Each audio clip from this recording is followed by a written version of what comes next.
Can't know where Atlanta's going if you don't first know your history. Listen, What's going on, man? This is Tobago, DBS Sounds longest running urban record store here in the city. We're going on 29 years in February. We got the Jacquees in-store getting ready to jump off. And you know how we do it. We keep it moving. So look out, 2023, we coming strong. We got a coalition of all black-owned record stores around the country.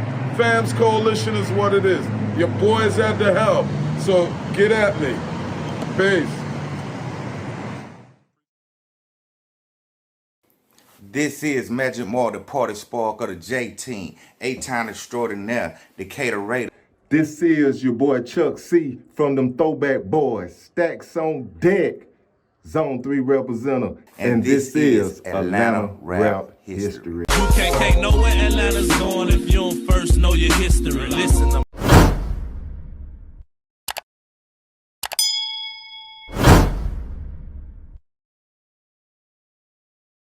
Back at y'all, Atlanta rap history back in this thing, man. You know what I'm saying? We kicking it something different today, man. I'm talking about real different, but it's special though.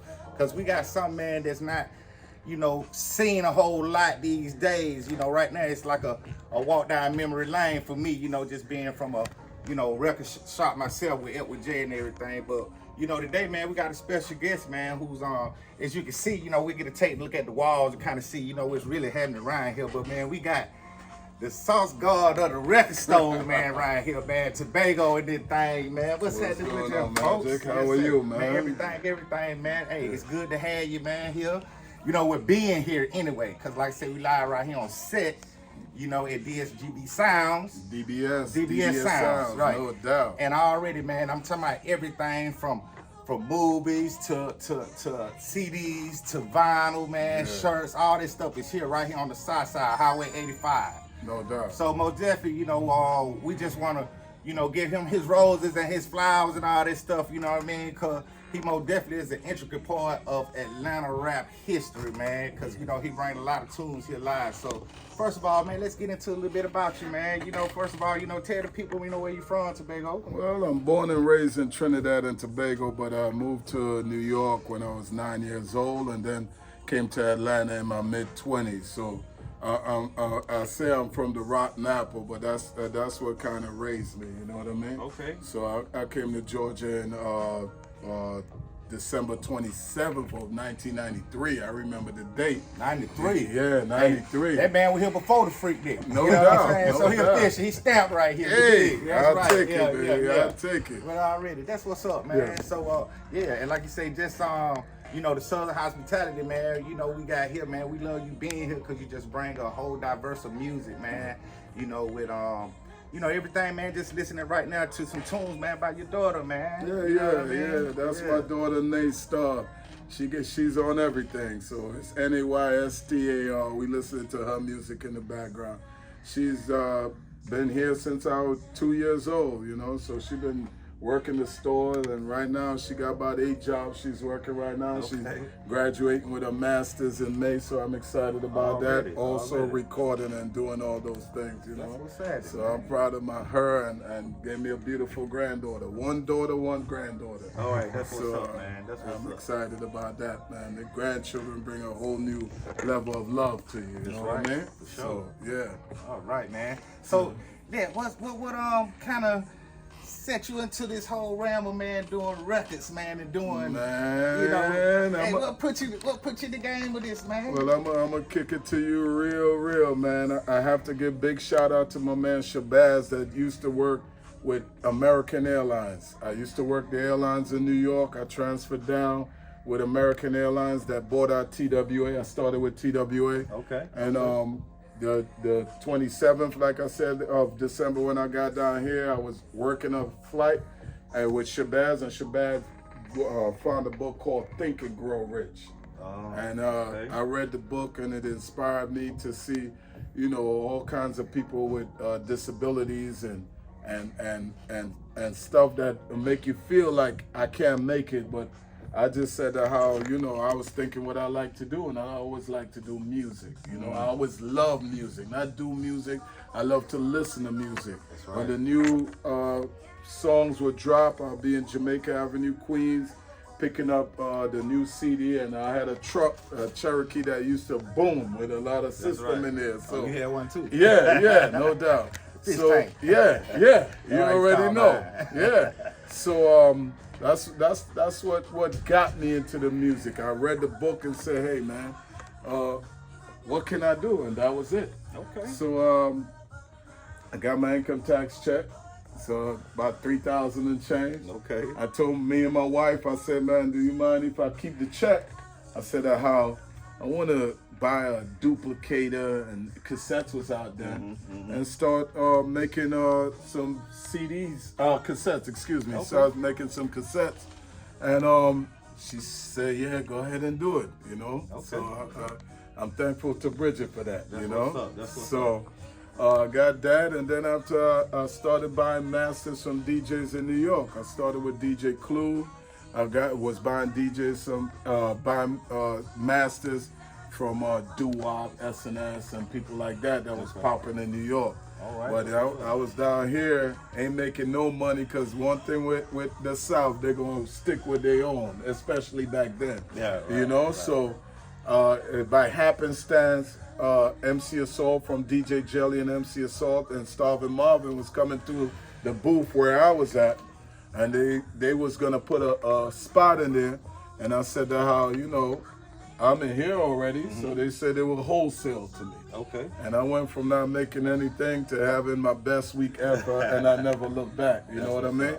Because folks wanted that DJ Jelly and MC Assault and you know, Jam Pony and Edward J, and you guys was banging back then as well. So that's how it started, man. With the cassettes,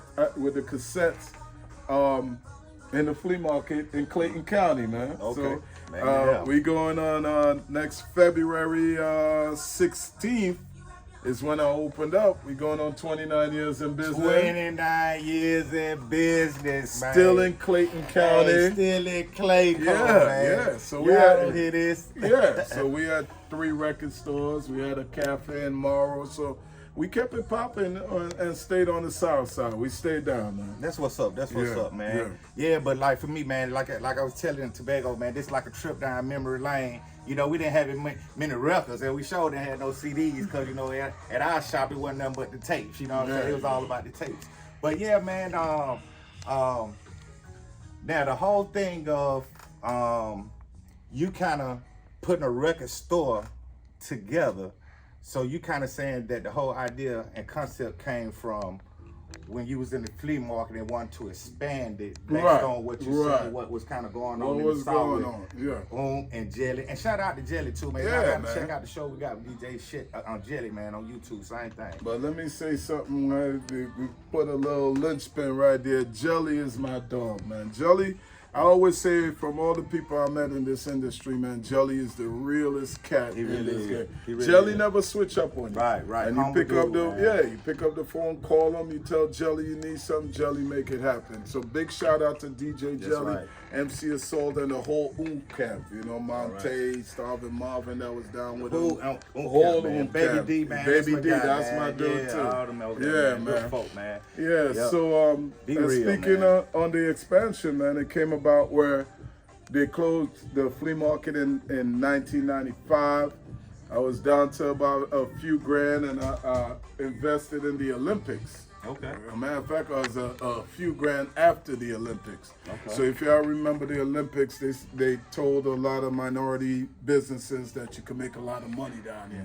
So I rolled hard, bought a lot of CDs and cassettes and shirts and clothes, and went down there to set up to sell my merchandise.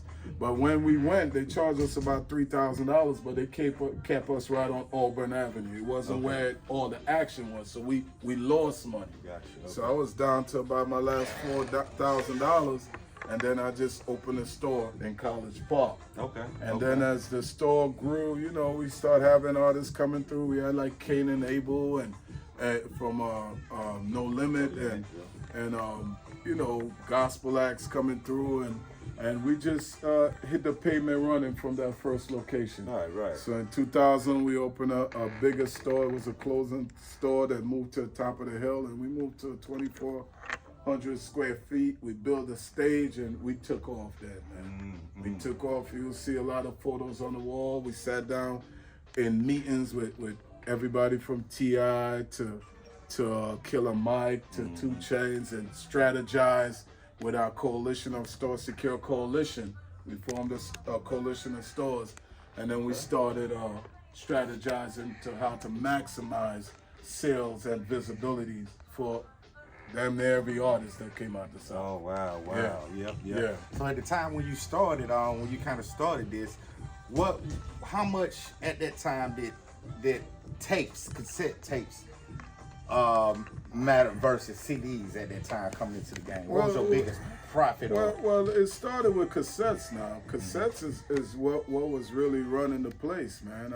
I remember being house. You mentioned Freaknik, man. I remember I'd work in the store, and then the weekend I'm out there hustling cassettes here, Florida. As a matter of fact, I went on the road with Jelly and I'm hustling. Okay. Yeah. Okay. So cassettes was definitely a major factor. So if you're asking as far as percentage, I would say probably about 70% at the time, compared to CDs. But when CDs came in, it was a little slow rolling, but right around, 97, 98 is when CDs start, Exactly, yeah. taking over. Right. And the reason I kind of say that is because, like I was saying to you earlier, that Edward J had been doing mixed, tapes since '81, Right. and all the way through through the era of the CDs kind Right. of being more of a factor over tapes. Right, It kind of right. changed the game, so it was a whole transition. Right. Around that time, like you say, 97, 96, 97, all in that era. Yeah. exactly. Yep. Yeah.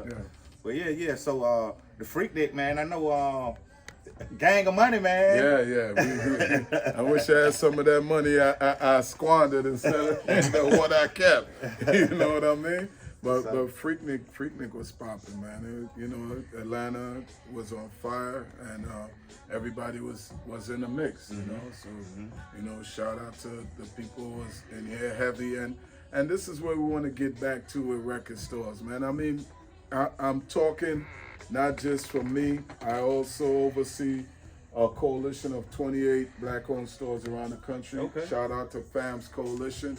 And what we want to get back to is that relationship with radio and retail, artists and retail. Because they had it back in the days where when an artist touched down in the city, their first stop was DBS Sounds. Right. They come in, no matter what's shaking, they come in and stop in with us. They shop, and I think a lot of the streaming and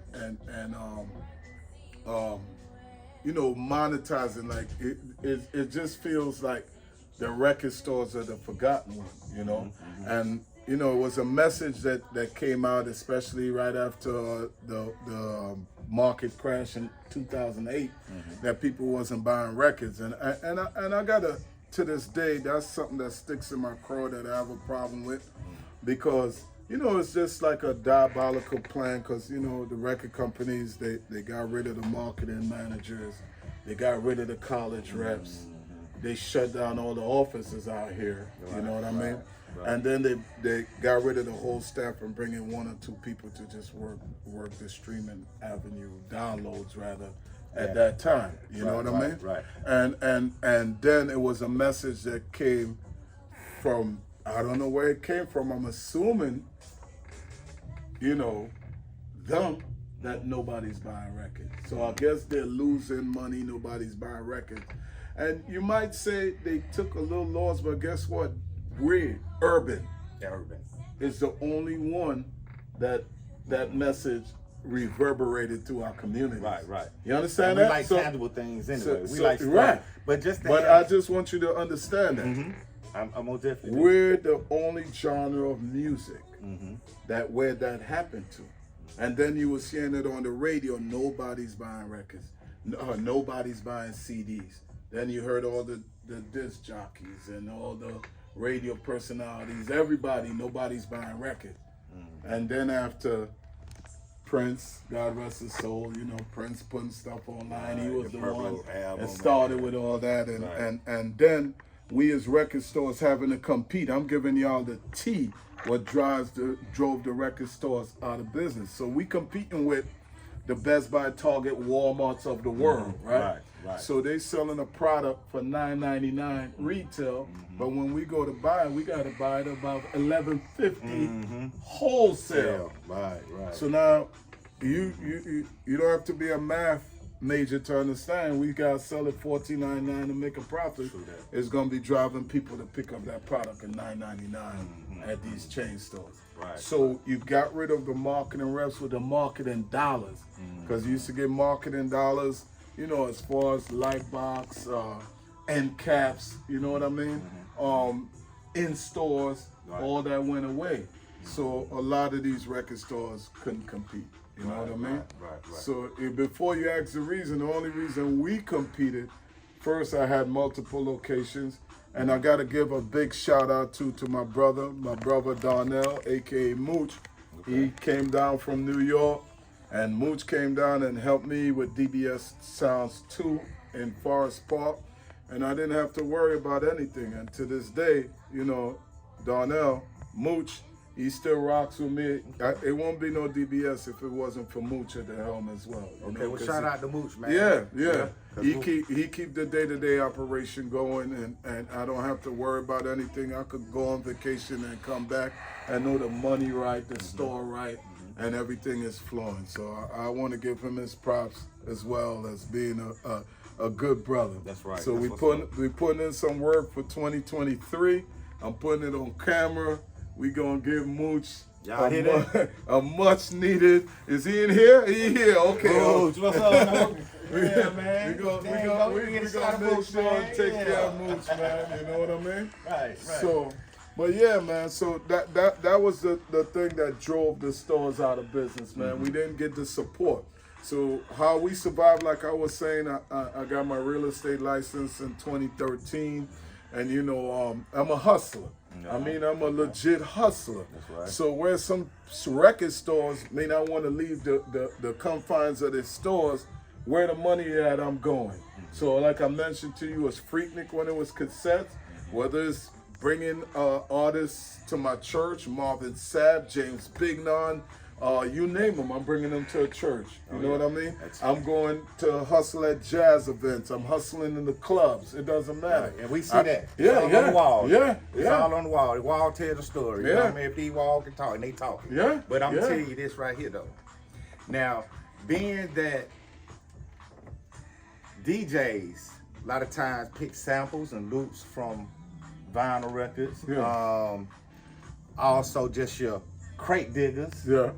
I know it's a whole market and a whole people. So by what I want to ask you is, by having the internet these days, is that an advantage to be able to still sell records to people outside of, you know, who can come to this store? That's a way of part of your network. Well, you got to embrace it. You got the streaming, like I said, downloads. You got the physical component. You can't be mad. You know, you got a new wave of kids here that just get music a different way. You know, but it's a lot of them now understanding the essence of turntables, putting it on, hearing the scratch. And here's something, popcorn, So if you look at movies, another book I like to recommend is one called The Power of Now. Because all we truly have in life is now. The past is gone, and tomorrow is not guaranteed. So all we truly have is now. So the power of now gets you when you have the turntable and you put that needle on the record, you're listening to it, you got to get up, you got to turn around, turn it to the other side. You embracing the sound. And it's a lot of young kids, and that's what I was gonna say, laws of track of thought, pardon me, is that if you look at movies now, and that's why I went to the power now, because I paid attention to background things in the movies. I pay attention to the artists, the actors and actresses. You will look in the background, and I say at least 7 out of 10 movies, you'll see a turntable in the background playing. A lot of people don't pay attention to it because they focus on the actors, but you will see that. So it's a lot of people. To be honest with you, we had our best year this year with vinyl and CD, and we still selling CDs. Well, see, that's what I mean. I think it's coming. No, it's an art, almost like breakdancing. You're right. You got new breakdancing. Yeah, You know, and sometimes they elevate from what the older cats was doing with it. Say it so again. I kind of feel that with the vinyl, Yeah, man, being the able to vinyl take a is record popping, and pick it up and place it back. Yeah. But even doing the back-to-back scratching, that's an art form all in itself. You absolutely. know? So definitely vinyl is here, but understand it's back for the black community. It's not back for everybody else. It never left.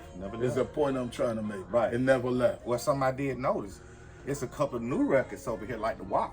I see that. That's on vinyl. Yeah. That just came out today. I seen Future. Yeah. Over That there. came out. That's on vinyl. Yeah, Scissor. I mean, I'm just saying it never left for them. But the urban acts, we make up 70% of the music here, and it befuddles me that how, as black artists, that they leave money on the table. And I don't want to call names, but I'm seeing gospel artists not putting no physical. I'm seeing blues artists, top blue artists, not making physical product, which I can't understand because their audience is older black women that's not into that, or older black men. True. So it behooves you just make the CD, make a limited run, make 1,000 pieces. Right. You don't have to go crazy with it. Now, You know? do you come to find that your bigger artists or your bigger songs, they're gonna print wax up on? Nah, It's man, not necessarily it's just depending on the artist, man. Like I said, I don't want to call any names, and I'm feeling like I need to, but I might need to. We need the Drakes of the world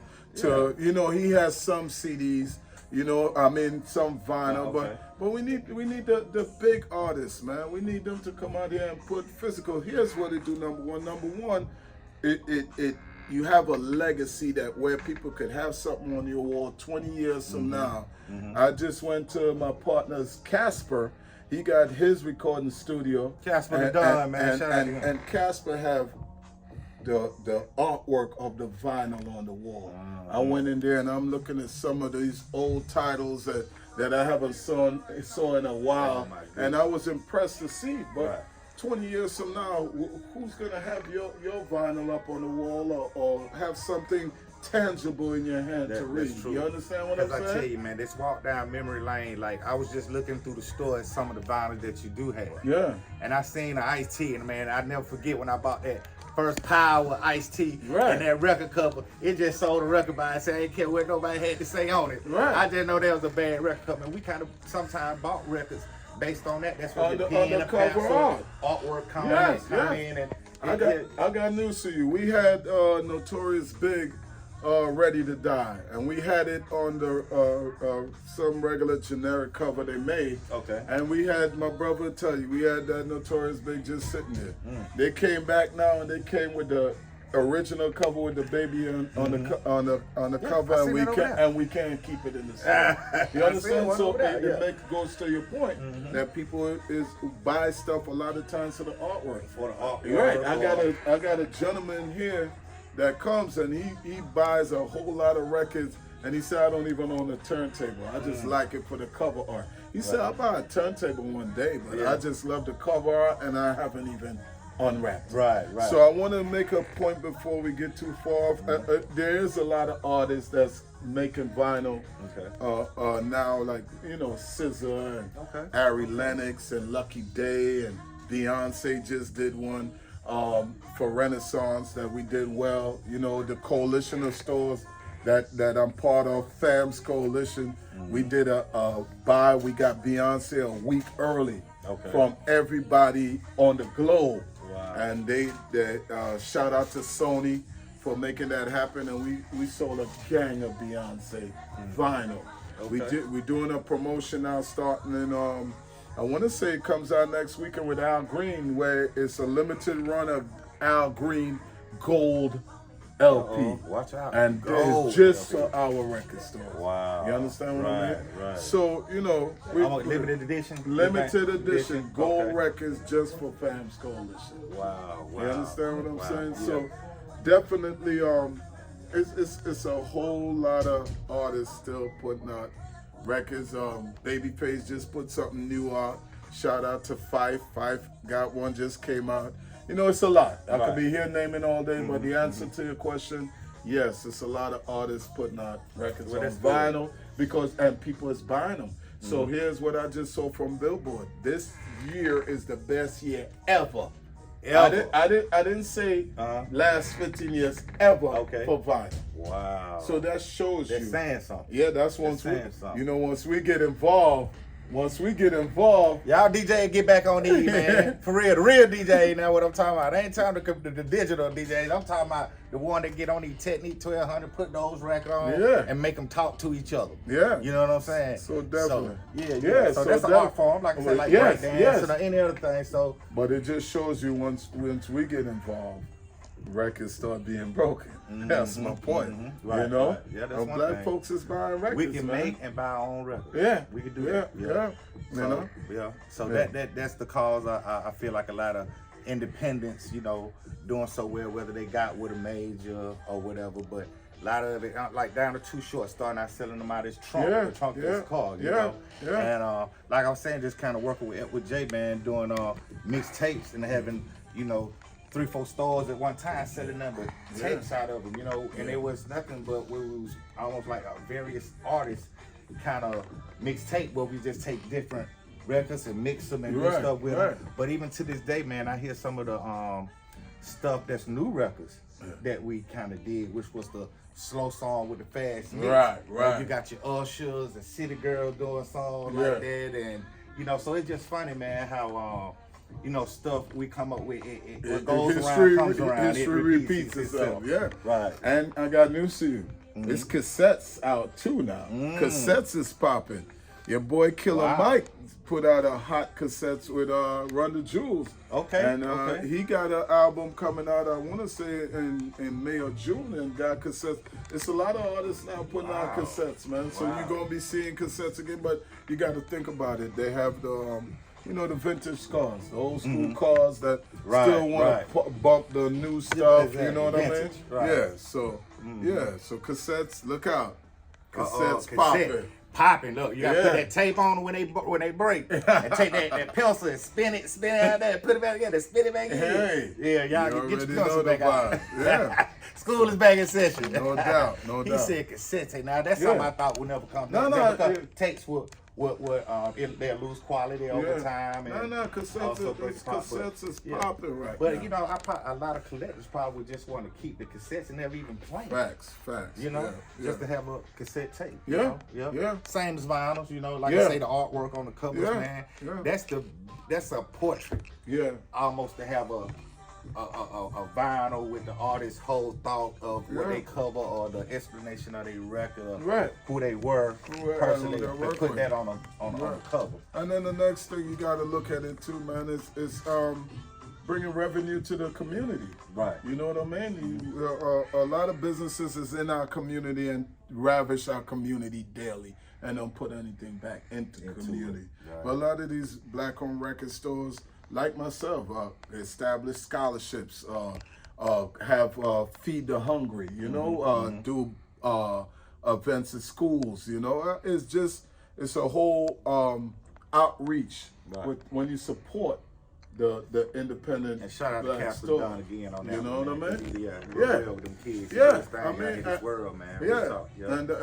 And that's what, you know, the artist is missing as well. You're taking that revenue out of your own community, you know what I mean? It's a void once that's gone, you know what I mean? True that. So I think they need to get back to that. I really hope what we're doing here, the right people hear it, blast it out to whoever, because a lot of these stores need support. We do well here at DBS Sounds, but you know, it's not just about us. It's about all the stores around the country. Right. You know, I'm talking to Casper about some new technology that we're working on. Well, he got it down packed, and he's bringing me up to speed on it. And hopefully this is some stuff we'll be able to bring to the coalition of stores. And not only black-owned stores. Yes, we want the black-owned stores to win, of course, first and foremost.